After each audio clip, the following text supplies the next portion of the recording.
어릴 적 기억나십니까?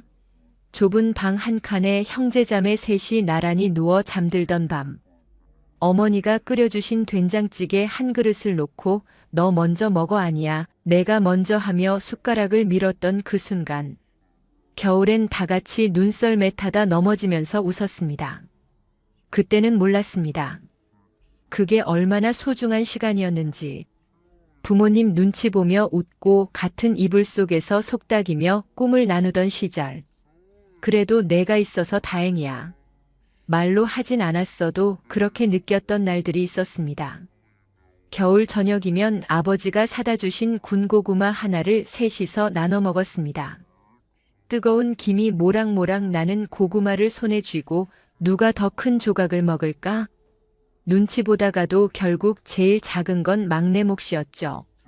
그게 당연했습니다. 가족이니까요. 형제니까요. 학교에서 누가 괴롭히면 제일 먼저 달려와 주던 사람도 형제였습니다. 부모님께 혼날 때 몰래 편을 들어주던 사람도 밤늦게 집에 들어왔을 때 문 열어주던 사람도 형제였습니다. 우리 평생 이렇게 살 거야. 어린 마음에 그렇게 믿었습니다. 나이가 들어도 각자 가정을 꾸려도 우리는 여전히 이렇게 가까울 거라고요. 하지만 지금은 어떻습니까? 전화번호는 여전히 저장되어 있지만 먼저 전화를 거는 일은 거의 없습니다. 생일이 언제인지 알면서도 축하 문자조차 망설이게 됩니다. 명절에 얼굴을 보면 잘 지내지? 응, 너도 건강해? 그 짧은 인사 뒤로는 더 이상 할 말이 없습니다. 무슨 말을 해야 할지 모르겠고 어떤 말을 꺼내도 어색할 것 같아서 그냥 웃고 넘어갑니다. 식탁에 둘러앉아도 예전처럼 편하지 않습니다. 서로의 자녀 이야기, 손주 이야기를 하다가도 어느 순간 공기가 무거워집니다.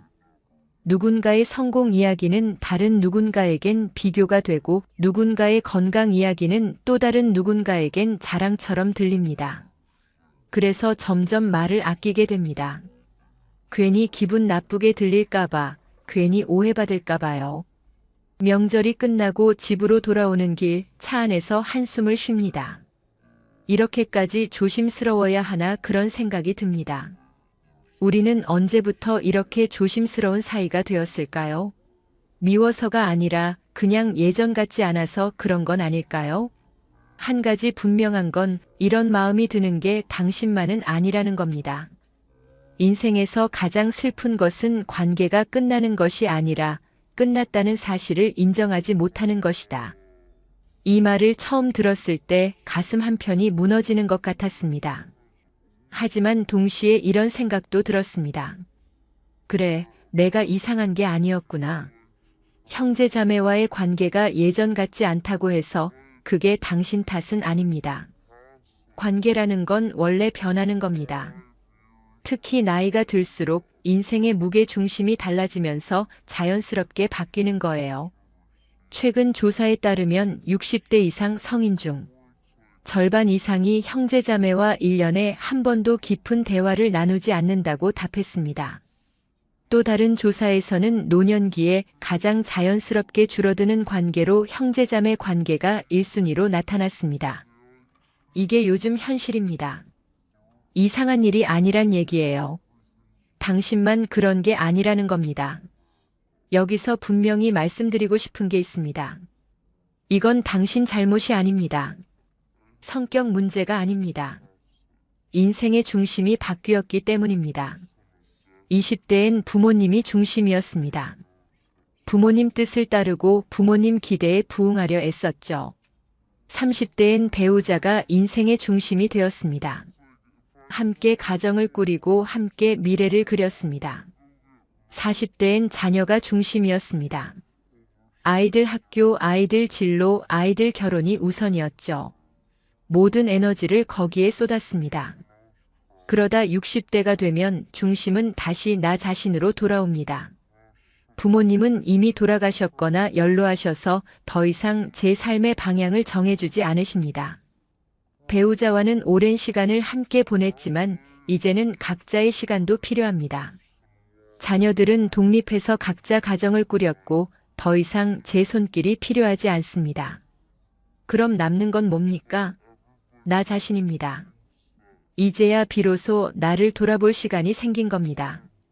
형제자매는 어느새 같은 뿌리를 가진 사람이지만 각자 다른 가지를 뻗어 살아가는 사람이 되어버렸습니다. 연결되어 있지만 더 이상 같은 방향을 보지 않는 관계. 그게 지금 우리 형제자매입니다. 어릴 땐 같은 땅에서 같은 햇빛을 받으며 자랐지만 이제는 각자의 방식으로 뿌리를 내리고 있는 겁니다. 누가 잘못한 게 아닙니다. 그냥 시간이 흐른 겁니다. 한 분을 만난 적이 있습니다. 올해 73 남자분이었습니다. 그분은 형제가 셋이었습니다. 본인 포함해서요. 어릴 땐 정말 사이가 좋았답니다. 아버지가 일찍 돌아가셔서 세 형제가 서로 의지하며 자랐다고 했습니다. 큰형이 동생들 학비를 대고 막내가 형들 뒷바라지를 하고 그렇게 어려운 시절을 함께 버텼습니다. 그때는 정말 형제가 전부였어요. 세상에 우리밖에 없는 것 같았죠. 그분의 목소리에는 그때의 따뜻함이 남아 있었습니다. 하지만 어머니가 돌아가시고 나서 상황이 달라졌습니다. 상속 문제로 형제들과 법정까지 갔다고 했습니다. 어머니가 남긴 집 한 채, 땅 몇 평을 두고 의견이 갈렸답니다. 큰형은 자기가 제일 많이 희생했으니 더 받아야 한다고 했고, 막내는 어머니를 마지막까지 모셨으니 자기 몫이 더 크다고 주장했습니다. 결국 재산은 법으로 나눴지만 그 이후로 서로 연락을 끊었습니다. 명절에도 안 봅니다. 전화번호는 그대로지만 차단하지 않은 남남입니다. 가끔 지인을 통해 소식을 듣긴 하지만 직접 연락하지는 않습니다. 그분이 말했습니다. 이렇게까지 될 줄은 몰랐어요. 그냥 어릴 땐 그렇게 가까웠는데. 목소리에 후회가 묻어났습니다. 잠시 침묵이 흘렀습니다. 그리고 이어진 말이 더 놀라웠습니다. 근데 솔직히 말하면요, 억지로 연락하고 얼굴 보던 때보다 지금이 마음은 더 편해요. 그 말을 듣고 저는 잠시 멈칫했습니다. 명절 때마다 형들 만나는 게 스트레스였어요. 무슨 말을 해야 할지 모르겠고 괜히 기분 나쁘게 들릴까봐 조심스럽고 그냥 웃으면서 적당히 시간 보내고 집에 오면 피곤했습니다. 지금은 그런 게 없으니까 오히려 명절이 편해졌어요. 그분의 표정은 담담했습니다. 죄책감도 후회도 아니었습니다. 그냥 사실을 말하는 것처럼 평온했습니다. 그 말을 듣고 저는 깨달았습니다. 관계를 억지로 붙잡는 것이 때로는 더 큰 고통이라는 걸. 극단까지 가면 회복이 답이 아닐 수도 있다는 걸. 우리는 흔히 가족은 화해해야 한다고 배웁니다. 형제자매는 끝까지 함께 해야 한다고 믿습니다. 하지만 현실은 그렇지 않을 때가 많습니다. 어떤 관계는 끝까지 가는 게 오히려 서로에게 독이 됩니다. 억지로 붙잡는 게 사랑이 아니라 집착이 되는 순간이 있습니다. 그럴 땐 놓아주는 게 맞습니다. 미워서가 아니라 각자 살기 위해서입니다. 가족이라는 이름이 상처를 정당화해주지는 않는다. 이 문장을 천천히 곱씹어 보십시오. 가족이라는 이유만으로 모든 걸 참아야 하는 건 아닙니다. 가족이라는 이유만으로 상처를 견뎌야 하는 건 아닙니다. 가족도 사람입니다. 사람과 사람 사이엔 거리가 필요할 때가 있습니다. 형제자매와 거리를 두고 나니 일상이 조금씩 달라졌습니다. 토요일 아침 약속 없이 일어나도 괜찮습니다. 누구 눈치 보지 않고 혼자 산책을 나가도 됩니다. 저녁 식탁에 혼자 앉아 있어도 외롭다는 생각이 들지 않습니다. 예전엔 이런 시간이 쓸쓸했습니다. 왜 나는 형제들과 어울리지 못할까? 내가 뭘 잘못한 걸까? 그런 생각에 괴로웠습니다. 명절이 다가오면 마음이 무거웠습니다. 이번엔 좀 더 웃어야지, 이번엔 좀 더 말을 걸어야지 그렇게 다짐했지만 막상 만나면 또 어색했습니다. 억지로 웃다 보면 얼굴 근육이 아팠습니다. 집으로 돌아오는 길엔 자책했습니다. 왜 나는 형제들과 편하게 지내지 못할까? 하지만 지금은 압니다. 이 침묵이 외로움이 아니라 회복이라는 걸. 말 안 해도 되는 이 시간이 오히려 마음을 편하게 한다는 걸. 혼자 앉아 차 한 잔 마시는 시간이 얼마나 소중한지 이제 알겠습니다. 아무 약속 없는 일요일 오후가 얼마나 평화로운지 느낍니다. 누구에게도 설명하지 않아도 되는 하루가 얼마나 자유로운지 깨닫습니다. 비교도 줄었습니다. 형은 손자가 벌써 셋인데 동생은 건강하던데 그런 비교가 더 이상 마음을 흔들지 않습니다. 각자의 인생을 살 뿐입니다. 형제 자매를 자주 만나지 않으니 오히려 그들의 삶과 제 삶을 비교할 일도 없어졌습니다. 명절에 잠깐 보는 얼굴이니까 그냥 잘 지내네 하고 넘어갑니다. 예전처럼 속상하지 않습니다. 예전엔 형이 새 차를 샀다는 얘기를 들으면 마음 한구석이 씁쓸했습니다. 나는 아직도 10년 된 차를 타는데 그런 생각이 들었죠. 동생이 해외여행 갔다는 얘기를 들으면 부러웠습니다. 나는 언제 그런 여유가 생길까 그랬습니다. 하지만 지금은 그런 감정이 들지 않습니다. 거리가 생기니까 비교할 필요도 없어졌습니다. 어느 날 문득 깨달았습니다. 형제자매와 멀어진 게 아니라 각자의 삶으로 돌아간 거라고요. 우리는 원래 각자의 인생을 살아야 하는 사람들입니다. 어릴 땐 같은 집에 살았지만 성인이 되면 각자의 가정을 꾸립니다. 젊었을 땐 같은 명절을 보냈지만 나이가 들면 각자의 방식으로 시간을 보냅니다. 그게 자연스러운 겁니다. 억지로 가까워지려고 애쓰는 게 오히려 부자연스러운 겁니다. 한 노인 심리학자가 이런 말을 했습니다. 노년기의 가장 중요한 관계는 나 자신과의 관계다. 다른 사람과의 관계는 그 다음이다. 처음엔 이 말이 이기적으로 들렸습니다. 하지만 곰곰이 생각해보니 맞는 말이었습니다.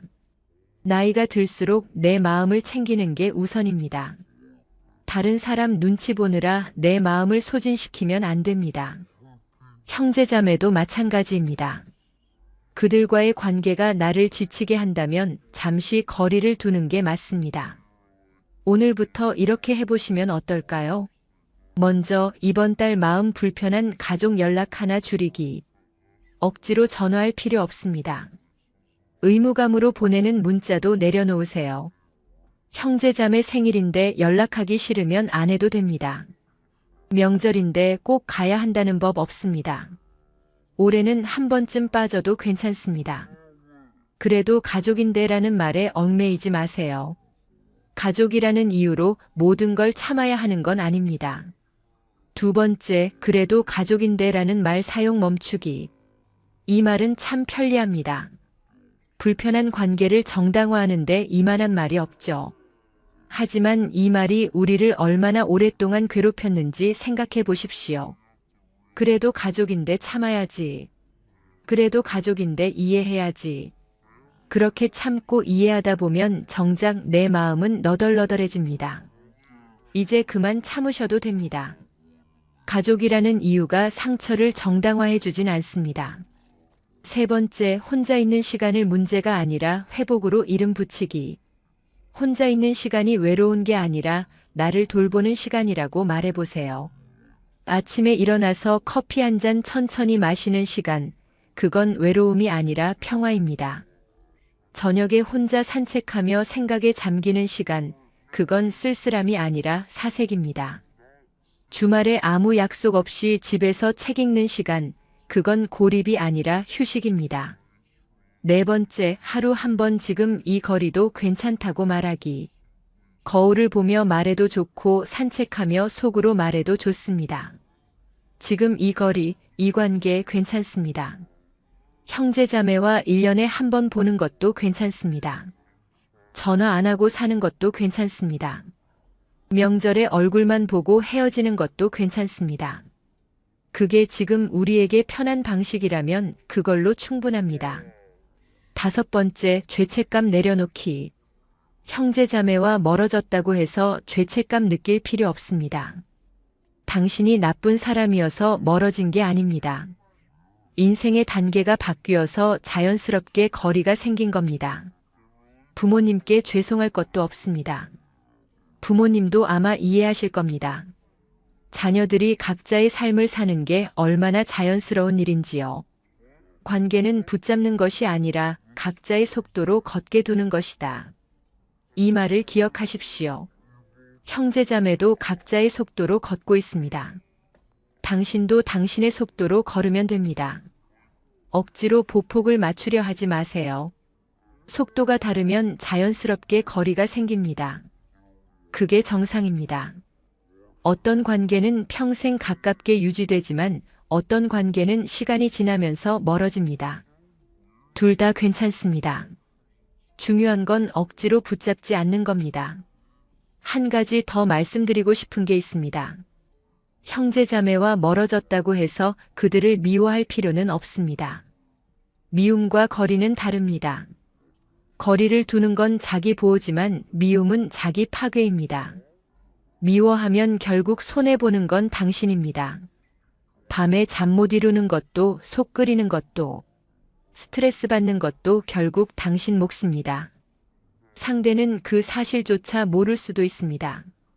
그러니 미워하지 마세요. 그냥 담담하게 거리를 유지하세요. 우리는 이제 각자의 인생을 살고 있구나. 그렇게 받아들이면 됩니다.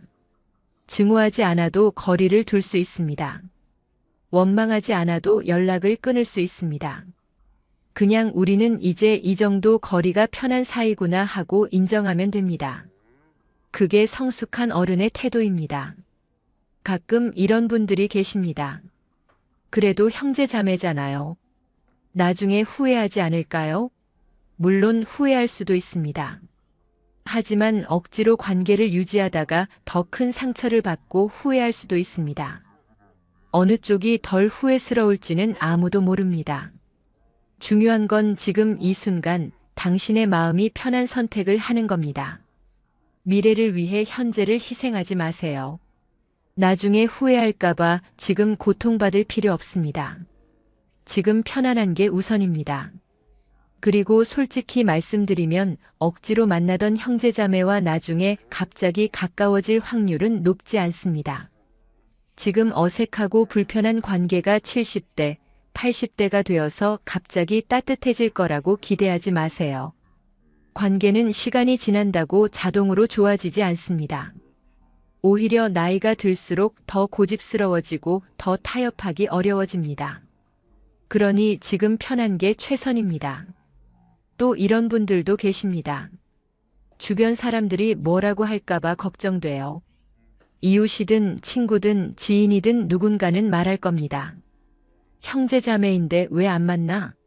명절에도 안 보면 어떡해? 그런 말 듣기 싫으시죠? 그럴 땐 이렇게 생각하십시오. 그 사람들은 당신의 고통을 모릅니다. 당신이 형제자매와 만날 때마다 얼마나 힘든지, 얼마나 스트레스 받는지 그들은 모릅니다. 그냥 겉으로 보이는 모습만 보고 판단하는 겁니다. 그러니 그런 말에 흔들릴 필요 없습니다.